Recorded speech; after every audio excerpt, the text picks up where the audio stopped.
السلام علیکم، آپ دیکھ رہے ہیں خبر، میں محمد مالک۔ آج ہمارا پروگرام بڑا برج ہو کے چھوٹا ہو گیا کیونکہ ابھی آپ تھوڑی دیر پہلے تک آپ دیکھ رہے تھے پریزیڈنٹ ٹرمپ کی اوتھ ٹیکنگ، 47ویں صدر کے طور پر انہوں نے حلف لے لیا ہے۔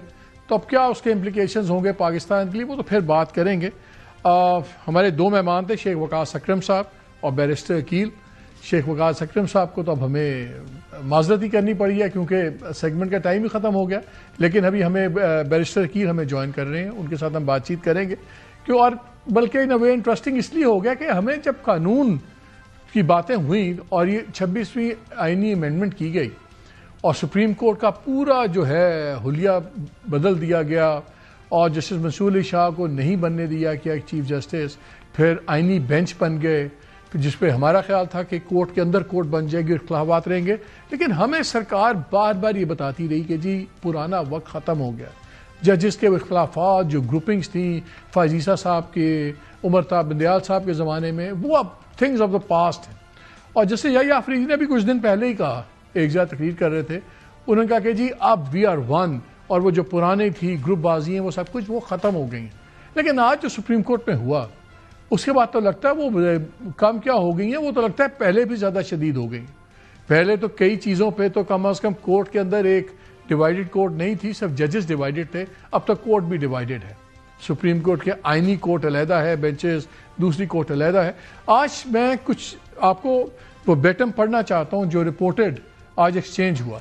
سین یہ تھا کہ ایک ٹیکس ریلیٹڈ میٹر تھا جس پہ سپریم کورٹ کا ایک بینچ سن رہا تھا، اور انہوں نے 16 تاریخ کو کہا کہ 20 تاریخ کو کیس ہمارے سامنے لگا دیا جائے۔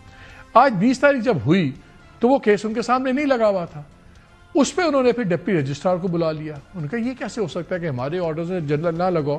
تو ڈپٹی جج صاحب نے بتایا کہ جی کیونکہ اس میں ایک آئینی معاملہ تھا، انٹرپریٹیشن تھی، تو وہ جو ہمارے ریسرچ آفیسر ہیں انہوں نے کہا کہ یہ کیس وہاں نہیں لگنا چاہیے، تو اس میں سیخپا ہو گئے ججز۔ انہوں نے کہا ایک ریسرچ افسر بتائے گا کہ ہم کیا ہوگا، لیکن جب جملے سننے تھوڑے سے آپ کو اندازہ ہو جائے گا کہ یہ مزاج کیا تھا۔ انہوں نے کہا کہ ایڈیشنل چیف جسٹس منصور علی شاہ صاحب نے کہا کہ بلائیں جی ایڈیشنل سیکرٹری رجسٹرار کو فوری طور پر بلائیں کہ پتہ لگے تو کیا نہیں ہوگا۔ اور انہوں نے کہا جی ججز کمیٹی کا اور تفصیلات بھی مانگ لی کہ کیا اس دن ہوا تھا، لیکن بات کی بات آتے ہیں کہ کاز لسٹ کیوں چینج ہوا۔ ڈپٹی رجسٹرار آگے عدالت میں، انہوں نے کہا جی ایڈیشنل رجسٹرار کی طبیعت ٹھیک نہیں، وہ چھٹی پر ہیں، جو مقدمہ مقرر کرنے کا حکم دیا وہ کیوں نہیں لگا جسٹس منصور علی شاہ۔ ججز کمیٹی نے فیصلہ کیا ہے کہ ترمیم سے متعلق کیس 27 جنوری کو آئینی بینچ میں لگے گا۔ ڈپٹی رجسٹرار، میں خود بھی کمیٹی کا رکن ہوں، مجھے تو کچھ علم نہیں۔ جسٹس منصور علی شاہ، جوڈیشل آرڈر کو انتظامی کمیٹی کیسے نظر انداز کر سکتی ہے؟ اب جسٹس عائشہ ملک بھی شامل ہوں گی اس میں۔ اب تیسرا جج بھی بولیں گے، کیا عدالتی حکم کمیٹی کے سامنے رکھا گیا تھا؟ جسٹس عقیل عباسی صاحب نے پوچھا۔ عدالتی حکم کمیٹی میں پیش کیا گیا تھا۔ Deputy registrar Zulfiqar Ahmed, justice Ayesha Malik, ہماری پورے ہفتے کی کاز لسٹ کیوں تبدیل کر دی گئی؟ اور اس پہ انہوں نے کہا کہ جی ریکارڈ منگوائیں، اور جسٹس منصور نے وقفہ کر دیا تھوڑی دیر کے لیے۔ اس پہ ڈپٹی جج صاحب دوبارہ کورٹ کو بتاتے ہیں کہ جج کمیٹی کا کوئی تحریری حکم موصول نہیں ہوا، کمیٹی کا حکم نہیں ملا تو کیس کیوں مقرر نہیں کیا گیا؟ جسٹس منصور علی شاہ، مقرر شدہ کیس آئینی بینچ کو کیسے ٹرانسفر کیا جا سکتا ہے؟ جسٹس عائشہ ملک، چیف جسٹس سمیت کسی کے پاس مقدمہ ٹرانسفر کرنے کا اختیار نہیں۔ جسٹس عقیل عباسی، اب یاد رہے کہ اب یہ یحییٰ آفریدی صاحب بھی انڈر فائر آ رہے ہیں۔ جب سندھ ہائی کورٹ میں تھا وہاں بھی ہمارے ساتھ ایسی کوشش کی گئی تھی۔ Justice Aqeel Abbasi, chief justice Sindh high court کو مجبور ہو کر مقدمہ ہمارے سامنے لگانا پڑا۔ دیگر مقدمات کیوں ڈی لسٹ کیے گئے ہیں؟ جسٹس عائشہ ملک، تمام مقدمات عدالتی حکم کے تحت مقرر کیے گئے تھے۔ اب ڈپٹی رجسٹرار بیچارہ بولا، ریسرچ آفیسر کا نوٹ ہے قانونی سوالات پر مبنی کیس آئینی بینچ سنے گا۔ کیا اب ریسرچ آفیسر عدالتی احکامات کا جائزہ لے گا کہ درست ہے یا نہیں؟ جسٹس عائشہ ملک، اور میری عدالتی کیریئر میں ایسا نہیں ہوا کہ مقدمہ ہی غائب ہو جائے۔ اب جناب شروع ہو گئے، عقیل عباسی صاحب بھی کہ چیف جسٹس سمیت تمام لوگ عدالتی حکم کے پابند ہوتے ہیں۔ اچھا، رجسٹرار، ججز کمیٹی کے میٹنگ منٹس ابھی تک موصول نہیں ہوئے۔ ڈپٹی رجسٹرار جوڈیشل، یہ کیس انتظامی کمیٹی کے پاس چلا گیا جسٹس منصور علی شاہ، اگر جسٹس عرفان سعادت مصروف ہیں تو کوئی اور بینچ میں آ جائے۔ کمیٹی کے پاس ایسا کوئی اختیار نہیں کہ وہ کیس ہی نہ لگائے۔ اس پہ پھر کافی اور گرم سازی ہوئی، اور پھر انہوں نے ڈپٹی رجسٹرار کو contempt of court notice issue کر دیا اور کل بلا لیا. اب سب کا خیال تھا جب یہ چینجز ہوئیں کہ یحییٰ آفریدی صاحب ایک حد تک نیوٹرل جج ہیں تو وہ سنبھال لیں گے، لیکن پھر ہم نے دیکھا کہ منصور علی شاہ صاحب، جسٹس منیب اختر، یہ نہ تو آئینی بینچ پہ ہی کہیں لگے، اور جو اب کمیٹی کے اندر بھی صرف منصور علی شاہ صاحب کو لائے، لیکن پہلے دن سے یکے بعد دیکھ رہے وہی کام شروع ہو گیا. ابھی تک منصور علی شاہ صاحب بھی ایک دو لیٹر لکھ چکے ہیں. اگر یہ اب بھی کورٹ اتنی ہی سپلٹ ہے، اور اب اسی کورٹ کے اندر ایک سپلٹ ہے سب سے بڑا آئینی بینچز پہ، اور وہی آئینی بینچ اب شاید اس بھاری پولیٹیکل ہسٹری کے بہت بڑے مقدمے کا بھی مستقبل کا فیصلہ کرے گا. ایک بھٹو صاحب کا ٹرائل تھا، اس نے اس ملک کی تاریخ بدلی، اور اب اس بات کا فیصلہ کہ کیا عمران خان کا کیس ملٹری کورٹ پہ چلے گا یا نہیں چلے گا، تو وہ اس اب بینچ کے پاس ہے. کیا یہ split supreme court naan controversial انصاف دے پائے گی؟ اس پہ بھی ہم ذرا بات کریں گے. اور ساتھ ہی ہم سن رہے ہیں جو اتنی باتیں ہو رہی ہیں کہ جی آپ یہ لفافہ لہرایا اور سب کچھ ہوا، کیا گورنمنٹ یہ لفافہ کھول سکتی ہے؟ اور اگر گورنمنٹ نے ایک سوورن انڈرٹیکنگ دی ہوئی ہے نیشنل کرائم ایجنسی یو کے کو، تو یہ ان کو کیوں نہیں لکھتے کہ یہاں پہ اتنا بڑا کرائسس ہے، اس کا پولیٹیکل ریمیفیکیشنز ہیں، اس کا لیگل فال آؤٹ ہے، تو اس پہ اگر ہم اس کو کھول دیں. عمران خان بھی بار بار کہتے ہیں لفافہ کھول لیں، لفافہ کھول لیں. ملک ریاض صاحب کی فیملی نے بھی کہا کہ جی اگر ہے تو آپ کھول لیں، آپ کو پتہ لگ جائے گا ڈیل میں کیا ہے. سارے کہہ رہے ہیں لفافہ کھول لیں، اور وہ پارٹی جو کہتی ہے کہ سارا گناہ، سارا جرم، ساری کرپشن اس بند لفافے میں موجود ہے، صرف وہ انٹرسٹڈ نہیں ہے لفافہ کھولنے میں. تو وکیل صاحب سے یہ بھی پوچھیں گے آپ لفافہ کیوں نہیں کھولتے، اور ان سے یہ بھی پوچھیں گے کہ ججز اگر اتنے سپلٹ ہیں تو پھر ہماری قسمت میں سپلٹ ڈیسیجنز اور کنٹروورسی ہی رہ گئی ہے، خاص طور پہ بڑے آئینی مقدمات میں بھی.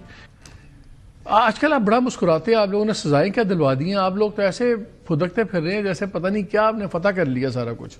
بسم اللہ الرحمن الرحیم. مالک صاحب بہت بہت شکریہ. نہیں مسکراتے تو ہم شروع سے ہیں، اور 8 فروری سے مسکرا رہے ہیں. It might be a short lived smile. جو پچھلے آپ کے کیسز جاتے ہیں ہائی کورٹس میں اور فارغ، پہلے تو بات ہے کہ وہ اپیل اپنے نمبر پہ لگنی چاہیے. اب 26ویں آئینی ترمیم کا پورا مقصد ہی یہ تھا کہ لوگوں کے کیسز جو پہلے سے اتنا ویٹ کیا جا رہا ہے، 20 سال ٹیک اپ نہیں ہوتے، وہ کم از کم ایک اسٹریم لائن ہو اور ایک پروسیس میں آ کے اپنے وقت. عمران خان کی باری ہے، پروسیس ہونا چاہیے. نہیں، ہر کسی کی، عمران خان کیا، ہر کسی کی جو ہے اپنے وقت پہ لگنے چاہیے. جو پرانے کیسز پینڈنگ ہیں، جو 2012 کا پینڈنگ ہے، اس کو پہلے لگنا چاہیے، بجائے اس کے کہ 2025 والے کو آپ پہلے لگا دیں. اچھا یہ بتائیں، پہلے میں نے ججز آج جو تماشا چلا ہے سپریم کورٹ میں، اس سے بھی آپ سے بات کریں گے. ہمیں آپ نے کہا تھا دیکھیں ہم نے کیسے چیف جسٹس بنائے ہیں، اب ڈیوائیڈ ختم ہو جائے گی، اب سارے ججز ایک گنگا بحری ہوگی. آج تلواریں نکل آئی ہیں سپریم کورٹ کے اندر، اور وہ جو میں نے پروگرام کے شروع میں پورا وہ ڈسکورس پڑھ کے سنایا، یہاں تک ہوا ہے کہ جسٹس عائشہ ملک جو ٹیکنیکلی ابھی ریلیٹیولی جونیئر جج ہیں نا، ابھی تو کچھ عرصہ پہلے ایلیویٹ ہوئی، انہوں نے بھی کہا، انہوں نے کہا یہ چیف جسٹس کیا ہے، یہ تو 3 بندوں سے زیادہ کلمات ہے اکیلا چیف جسٹس. سو اس قسم کی باتیں میں بعد میں آتا ہوں. اصل پھٹا پڑا والا قادر والا خط والا جی وہ لفافہ لہرایا سب کچھ، آپ لوگ کیوں نہیں کھول دیتے؟ ہمیں پتہ لگ جائے کہ اس میں ہے کیا. جو جینا نکل ہے بوتل سے آخر آپ کے پاس ہے، گورنمنٹ کے پاس ہے. ٹھیک ہے، شور گورنمنٹ کی آرکائیوز میں ہوگا. اور وہ اس ٹائم جب پریویس گورنمنٹ گئی ایک بند لفافہ تھا، ایک کانفیڈینشیلٹی اگریمنٹ ہے. اب ہم سے اگر یہ توقع کی جا رہی ہے کہ ہم اس کو پبلک کر دیں، تو ہم شور کہ جس طرح سائفر اٹھا کے لے کے گئے اس کی کاپی، ظاہری بات ہے کہ شہزاد اکبر صاحب اور عمران خان صاحب نے ایک ایک کاپی رکھی ہوگی اپنے پاس، تو وہاں پہ اپنے ڈیفینس میں پیش کر دیتے. ان کو کیا مسئلہ ہے؟ نہیں، آپ لیٹس ازیوم کہ ان کے پاس نہیں ہے، اور ہونی نہیں چاہیے، اصولاً نہیں ہونی چاہیے. سائفر بھی نہیں ہونا چاہیے. ہاں تو ٹھیک ہے نا، تو سائفر میں آپ نے پورا زور لگا لیا تھا نا. میں یہاں بات کر رہا ہوں، آپ کہہ رہے ہیں کہ جی وہ سارا جو ایک جن ہے وہ اس لفافے میں، اور ساری کرپشن اس کی بیسس پہ ہے، اور کیبنٹ کو پتہ نہیں یہ مسلیڈ کر دیا، وہ مسلیڈ کر دیا. آپ لوگ سمپلی جو نیشنل کرائم ایجنسی NCA ہے یو کے کی، آپ اس کو خط لکھ دیں ایز اے گورنمنٹ کہ یار یہ ہمارے ملک میں بہت بڑا کرائسس ہے، پولیٹیکل ہے، it's destabilising the whole system, ہم اس کو پبلک کرنا چاہ رہے ہیں، آپ کو کوئی اعتراض ہے؟ اگر ہوگا تو آپ کو بتا دیں گے. آپ لوگ تو جان کے آپ نے ایک مہمے کو اور بڑا بنا دیا نا. نہیں، وہ آپ کی بات درست ہے. For the sake of argument, Imran Khan نے بھی کہا ہے، انہوں نے کہا یار لفافہ کھول دو، بڑی اچھی بات ہے. For the sake of argument تو پہلی بات ہے کہ کابینہ میں بند لفافہ لے کے جانے کی ضرورت ہی نہیں تھی، کیونکہ اس ملک کو اور اس تمام تر چیز کو اس نہج پہ پہنچانے میں عمران خان صاحب اور تمام تر کابینہ کے لوگوں وہ آپ بات نہ کریں کابینہ کی. این سی اے کو لکھنا ایسی طارٹ صاحب نے منطق دی, انہوں نے کہا جی ہم نے کابینہ کے ان ممبران کے خلاف اس لیے ایکشن نہیں لیا کہ انہوں نے کوئی ڈائریکٹ بینیفٹ نہیں لیا اس ڈیل سے جنہوں نے اس کو ووٹ کیا. نہیں, اٹس ناٹ ٹرو. آپ جب کیبنٹ آپ بھی اس وقت سرکار میں ہے نا, آپ نے ایم این اے کو اوتھ اٹھایا, اس کی سرٹن پروویژنز تھیں. آپ جب وزیر ہوتے ہیں اور کابینہ میں بیٹھے ہوتے ہیں, آپ کا فرض ہوتا ہے وہ کام کریں جو آپ نے لا آپ کی اجازت دیتا ہے. اگر آپ سمجھتے ہیں قانونی طور پر آپ نے غلط کیا ہے اور آپ بھی کہتے ہیں کہ ان لوگوں نے غلط کیا ہے, تو ان لوگوں نے اپنی حلف کی غداری کی ہے. انہوں نے انلیگل اس کو اپروو کیا ہے, جانتے بوجھتے بقول ان کے کہ انلیگل ہے, تو ان کو تو ویسے ان کے خلاف بھی آپ کو ایکشن لینا چاہیے تھا. اصل میں مسئلہ یہ ہے جنہوں نے اپروو کیا تھا وہ سارے تائب ہو گئے, آپ کے حق میں تائب کرا دیے گئے وہ وزراء.